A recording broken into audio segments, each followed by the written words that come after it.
días nuevamente acá. Yari Valencia, tu abogada en línea, les da la bienvenida. En esta oportunidad tenemos a nuestro amigo y constitucionalista. Él es el doctor Fernando Calle Cayén.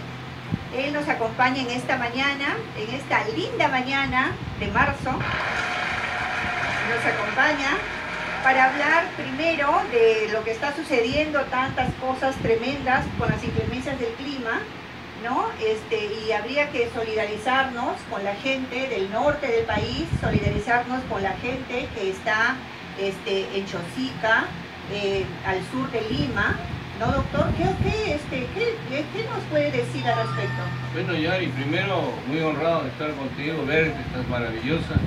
Y sumarme a la propaganda, Yari en línea, yo en Tribunal Constitucional, Corte Suprema y Corte Interamericana y Estrasburgo. Vamos a sumar la defensa, vamos a hacer una sociedad. Pero bueno, mira, nuestra solidaridad total, por Dios, ya no es solamente con nuestros hermanos del norte, sino Lima y la sierra. Esto se ha extendido y llama una preocupación, ¿no, Yari? Porque fíjate, el año pasado habían técnicos, uno es un modesto artesano del derecho, que hablaban de que había que anunciar ya el fenómeno del Niño. Y el gobierno decía, creo que va a ser muy leve, ahí está por lo leve, ¿no? Está llevando todo el país. Y creo que aquí, supongo que el Congreso y los órganos harán alguna intervención en su momento, porque ahora todos estamos abocados a que la tranquilidad vuelva a nuestros compatriotas, pero no es correcto, porque se ha podido prevenir algunas cosas y que no estemos en una situación tan dramática. Tú estás viendo no solo las muertes de seres humanos, de animales, de niños, por Dios, y que esta situación suceda. Si tú te pones a pensar en la corrupción de la interoceánica, los fondos que habrían, no digo que puedes evitar la naturaleza, pero sí podrías hacer ahí una serie de inversiones que pudieran ayudar a que la gente no muera. Pero totalmente solidarios, que Dios quiera, y yo le digo a la gente que apoye esto. Por supuesto, yo también pienso lo mismo. Ahora, en esa zona, en esas zonas del país, parece que el Estado no hubiera llegado. Parece que el Estado estuviera ausente, ¿no es cierto? O sea, sí, pues porque mira, llega el presidente, no sé qué está pasando, la verdad, con el mayor respeto, no sé qué está pasando, porque llega el presidente y le dicen, ayúdenos, y él dice, elijan bien a sus alcaldes. Me hacía acordar al general Artola, poco faltó que decía Artola, si no están de acuerdo con su alcalde, ¿quién quiere serlo? Nombro ahorita, ¿no? Bueno, estamos en un régimen democrático, esperen las elecciones y cámbienlo. La gente está pidiendo ayuda inmediata a su gobernante. Y naturalmente, y él dice que los recursos están, que incluso no hay que suspender los panamericanos, qué sé yo, y la gente necesita que ya se empiece a funcionar. Este es un tema de salud gravísimo, es un tema de subsistencia, y quienes conocen el norte Tumbes, por ejemplo, yo me imagino, Dios mío, los zancudos son, o sea, aquí son incómodos, parecen aviones pequeños, y debe ser terrible la situación.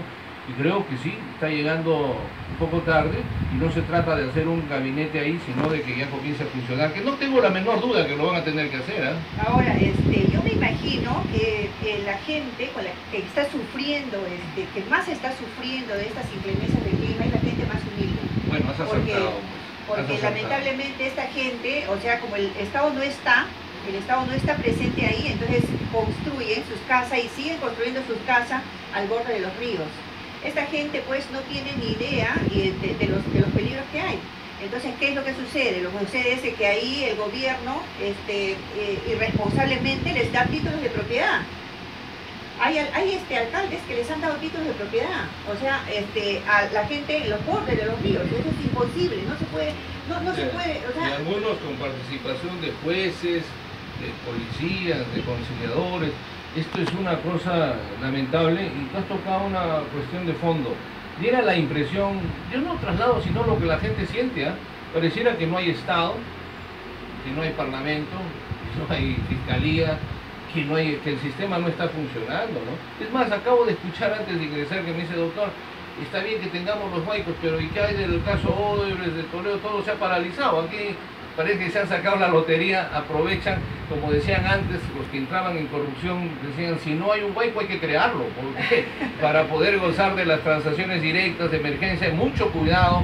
Yo creo que hay que poner los ojos ahora que hemos sufrido tanto con la corrupción y la impunidad, de poner en el manejo, porque no te olvides que todo esto trae, ya no hay licitaciones, no hay nada, es un dinero directo, que se lo das a quien quieras para solucionar.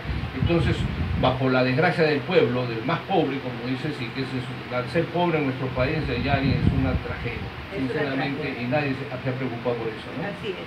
Ahora, doctor Fernando Calle, ¿usted piensa de que se debería de suspender los Juegos Olímpicos del año 2019 y reconstruir Piura, como sugiere el ingeniero Roque Benavides?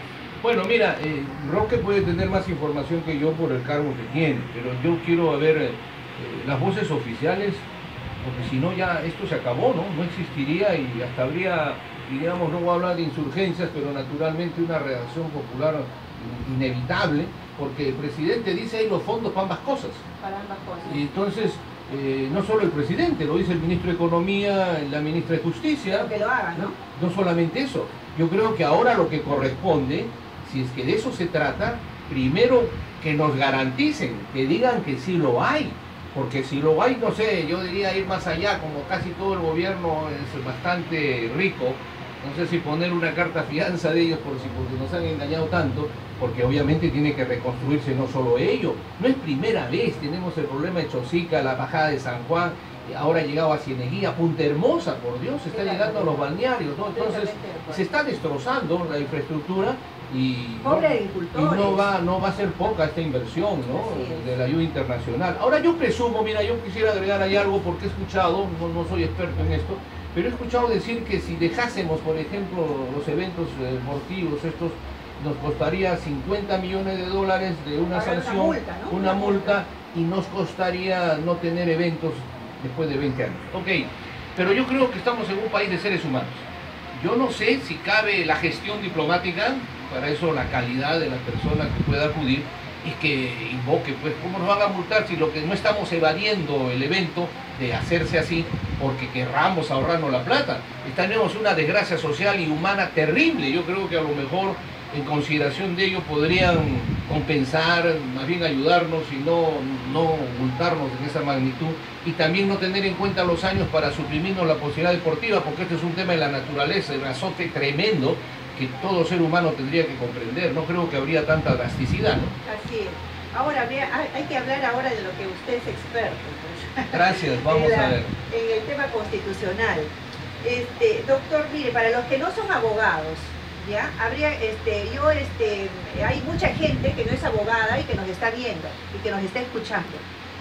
Ahora, sería bueno de que usted, la pregunta que le quería hacer es, por ejemplo, para esa gente que no sabe, si usted le podría decir con palabras simples, ¿no?, qué cosa es el Tribunal Constitucional, donde usted fue miembro vocal durante tantos años.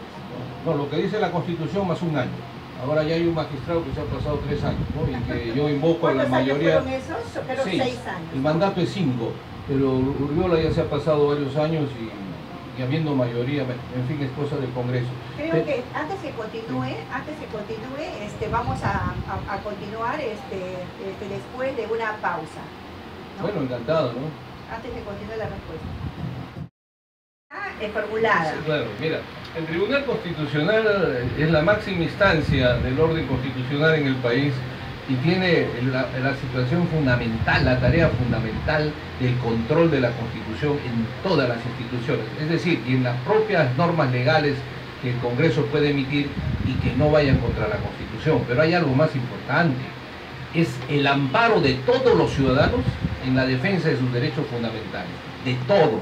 Por eso, de alguna forma, yo tengo algunas discrepancias, con todo respeto, con el presidente Huatuco, con las interlocutorias, porque lo que nunca puede hacer un tribunal constitucional es dejar en abandono al pueblo en la defensa de sus derechos, por más carga procesal que tenga. Nosotros, en el periodo que yo he estado, tuvimos una serie de cuestiones y análisis, por ejemplo, para aplicar el certiorari de la Corte Suprema de Estados Unidos, para efectos de evitar la carga, y poder decir esta causa B o esta causa no. Pero nunca nos atrevimos, Yari, porque no estaba en la Constitución, no estaba en la ley orgánica, es decir, era una facultad forzada muy peligrosa. Pero lo han hecho ahora, con las llamadas salas interlocutorias y qué sé yo, y muchas causas no se ven, no tienen vista.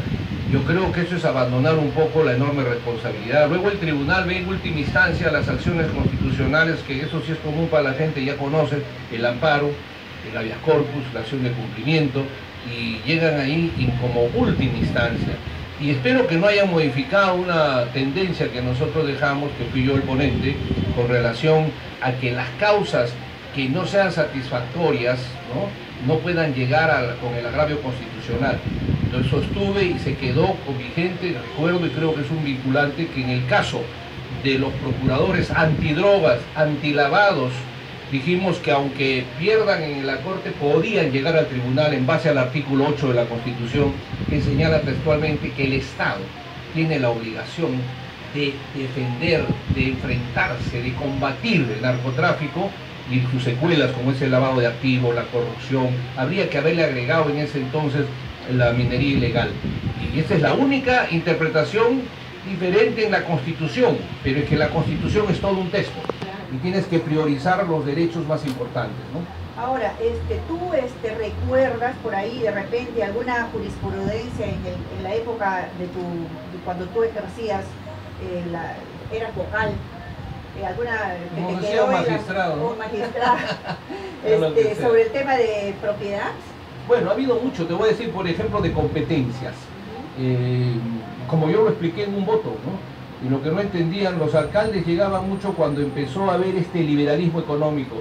Entonces ponte, a ver, San Martín y Los Olivos, ¿no es cierto? Nunca le daban importancia a determinada zona.